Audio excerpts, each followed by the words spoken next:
Mummy जी, मैं संदीप के साथ जाना चाहती हूँ। सोच रही हूँ अभी काम लायक कपड़े सामान ले जाती हूँ, फिर देखूँगी क्या ज़रूरत है।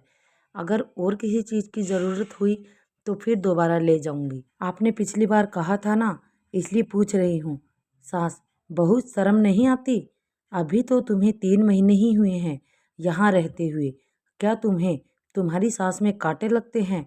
इतने अच्छे से तो रखती हूँ, बेटी की तरह प्यार भी करती हूँ, फिर भी तुम्हें हमें छोड़कर जाने की पड़ी है। मैंने तो तुम्हें हनीमून पर जाने की भी इजाज़त दी, जबकि हमारे ज़माने में तो हमारी सास ने हमें तुम्हारे ससुर जी के ऑफिस वाले शहर भी नहीं जाने दिया। हे भगवान, क्या कमी रह गई कि मेरे प्यार में, जो कि मेरी बहू मेरे साथ नहीं रहना चाहती। आजकल की लड़कियों को तो बस पति की ही पड़ी है। अरे सास भी तो माँ होती है। क्या तुम अपनी माँ के साथ भी ऐसा ही करती थी? इतनी सारी खरी खोटी सुनने के बाद मोनिका चुपचाप अपने कमरे में चली गई। वह आंखें बहाती हुई सोचने लगी, सासू माँ, मैंने आपको माँ ही माना है, मगर आप अपनी बेटी का दर्द समझ नहीं रही। आखिर मेरे भी तो कुछ अरमान हैं। शादी के बाद अपने पति के साथ अपने अधूरे सपने पूरे करने के, और जो भी ना पूरे हो पाए, फिर क्या ताउम्र इंतजार ही करती रह जाऊंगी? सोच सोच कर मोनिका सुबक पड़ी।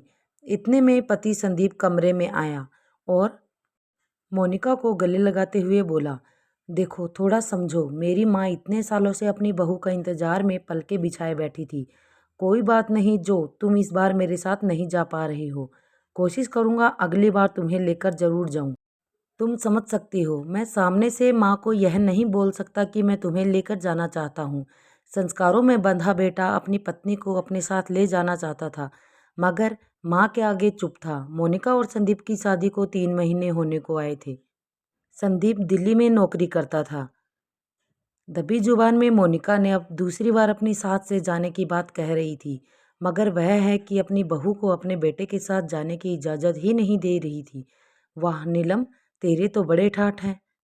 पहले तो तू दिन भर रसोई में ही खड़ी रहती थी, घर की रिश्तेदारी निभाती, सारे घर को अकेले संभालती थी और हमेशा किटी पार्टी के पैसे ही भिजवाती थी। और अब देख, जब से बहू आई है कैसे बढ़ चढ़कर हिस्सा लेती है। एक सहेली नीलम से बोली। किटी पार्टी में आई अपनी सहेलियों की बात सुन नीलम बड़े घमंड से बोली, हाँ बहुत साल कर ली सेवा चाकरी ससुराल वालों की, अकेले रहकर खूब संभाली घर गृहस्थी, दिल के सब अरमान धरे के धरे रह गई। पर अब हमारी बहू रसोई घर संभाले। भाई अब तो मैं लूँगी गृहस्थी से छुट्टी, जी भर के तुम लोगों के साथ घूमूंगी फिरूंगी, रोज़ पार्टी करूंगी, थोड़ा भजन पूजन भी कर लूँगी, दिल के अरमान हैं सारे पूरे कर जाऊंगी। नीलम की बातें सुन सारी सहेलियां ठहाका मारकर हंस पड़ी। पर दूर बैठी नीलम की सास नीलम की सभी बातें सुन रही थी। उसके मन में बीती बातें फिल्म की तरह घूमने लगी। उन्हें याद कर उनकी आंखों में आंसू आ गए, मगर अपने आप को काबू में करते हुए वह चुप रह गई। अगले दिन काम निपटाकर नीलम अपने बालकनी में चाय पी रही थी, तभी नीलम की सास भी वहां पहुंच गई। अरे अम्मा जी, आइए ना, मोनिका बहू एक कप चाय और लेकर आना। 5 मिनट बाद ही चाय उनके सामने हाजिर थी। अच्छा मोनिका, आज मेरा कचौड़ी खाने का बहुत मन है, और अम्मा जी के लिए दाल की पूरी बनाना, और संदीप को उसके साथ इमली की चटनी और आलू मटर की सब्जी पसंद है, बना लेना। कल तो बेचारा बच्चा चला ही जाएगा, सब कुछ उसकी पसंद का बनाना। और हाँ, दिल्ली के लिए उसे कटहल की सब्जी, भरवा भिंडी, पूरियाँ बनाकर रखना, ताकि मेरा बच्चा 2 दिन तक अपना मनपसंद खाना खा सके। वहाँ तो पता नहीं कैसा मिलेगा। मोनिका जी, मम्मी जी बोलकर वापस रसोई में चली गई। चाय पीते पीते नीलम की सास बोली, बहू तुमसे एक बात कहूँ, बुरा मत मानना। हाँ माँ बोलिए, कोई परेशानी, कुछ और खाना है तो बोलिए, अभी बनवा देती हूँ। नहीं बहू, मैं तुमसे हाथ जोड़कर विनती करना चाहती हूँ। मैंने जो भी तुम्हारे साथ किया तुम अपने बहू के साथ मत करो। अपनी सास की बात सुन। नीलम हैरानी से बोली, मतलब मैं कुछ समझी नहीं। बहू, मैंने अपने स्वार्थ में तुम्हें और गौरव को हमेशा अलग अलग रहने के लिए मजबूर किया। गौरव के तबादले अलग अलग शहरों में होने के कारण मैं तुम्हें उसके साथ नहीं जाने दिया। फिर चाहे मेरे बेटे ने वहाँ टिफ़िन खाया हो या हारी बीमारी में परेशानी सही हो, मुझे फ़र्क नहीं पड़ा।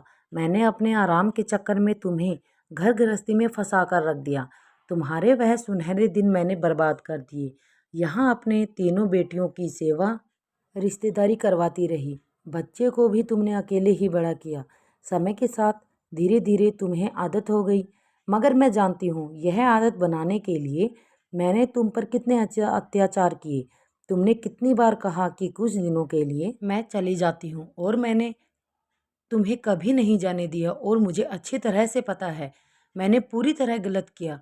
लेकिन बहू, मुझे लगा था तुम समझदार हो, मेरे जैसी गलती तुम कभी नहीं करोगी, मगर तुम तो वही गलती दोहरा रही हो, मोनिका और संदीप को अलग करके। बहू, यह आजकल के बच्चे हैं, कहीं ऐसा ना हो तुम्हारे दबाव में आकर यह कोई गलत फैसला ले, घर से ऐसे जाएं कि पलट कर तुम्हारी तरफ देखे भी ना। इससे बेहतर है कि तुम इन्हें आज़ादी दे दो। माना मैं तुम्हारे सुनहरे दिन लौटा नहीं सकती, मगर इन बच्चों के लिए मैं तुमसे भीख मांगती हूँ। शायद ऐसा करके मुझे मेरे गुनाहों को कुछ तो माफ़ी मिलेगी, और तुम्हें मेरे जैसी घुटन से नहीं गुजरना पड़ेगा। अपने दोनों हाथ जोड़कर नीलम की सास बोली, भूल सुधारने में भलाई है बहू। नीलम अपनी सास की बात सुनकर स्तब्ध रह गई। उन्हें पुरानी बातें याद आने लगी थी कि कैसे शादी के बाद गौरव जी के शहर चले जाने पर उनकी याद में तड़पती थी। उधर गौरव जी भी खुश नहीं थे, मगर घर परिवार लोक लाज की चिंता में उन्होंने कोई दो टूक फैसला नहीं लिया। आखिर वह अपने माता पिता के खिलाफ कैसे जा सकते थे, और फिर जिस माँ बाप ने पेट काट कर अपने बेटे को इस लायक बनाया था, उन माँ बाप की सेवा के लिए इतना त्याग तो करना ही था। हालांकि त्याग तो करना था बेटे को, मगर कहते हैं ना, गेहूं के साथ घुन भी पिस जाता है, वैसे ही साथ में बहू भी पिसती है। आप जो उन्होंने मेरी सास से सीखा वही वह अपनी बहू पर आजमा रही थी।